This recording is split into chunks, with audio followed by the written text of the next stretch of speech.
নমস্কাৰ জবৰ নতুন ভিডিঅ' এটাত স্বাগতম জনালো। আজি মুকলি হোৱা নতুন ভেকেন্সিখিনি আপোনালোকক দেখুৱাই যাম।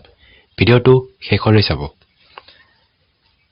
আজি 1 নম্বৰ ভেকেন্সি আহিছে হস্পিটালৰ পৰা, লোকেশ্যন সোণাপুৰ, পোষ্ট আহিছে ৱাৰ্ড বয়জ। ইয়াতে কন্টেক্ট নম্বৰ দিয়া আছে, যোগাযোগ কৰি ল'ব। 2 নম্বৰ ভেকেন্সি আহিছে CEC হেড অফিচৰ পৰা, পোষ্ট আহিছে একাউণ্টেণ্ট। ইয়াতে 1 year এক্সপিৰিয়েন্স বিচাৰিছে। ইয়াতে কন্টেক্ট নম্বৰ দিয়া আছে, যোগাযোগ কৰি ল'ব। 3 নম্বৰ ভেকেন্সি আহিছে ইলেক্ট্ৰিচিয়ান। ইয়াৰ লোকেশ্যন তিনচুকীয়াৰ শিলচৰ দিয়া আছে। ইয়াতে কন্টেক্ট নম্বৰ আৰু মেইল দিয়া আছে, এপ্লাই কৰি ল'ব।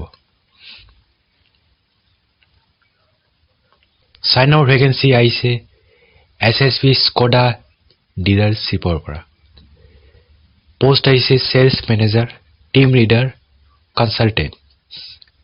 লোকেশ্যন হ'ব খানাপাৰা, মালিগাঁও, ডিব্ৰুগড় আৰু নগাঁও।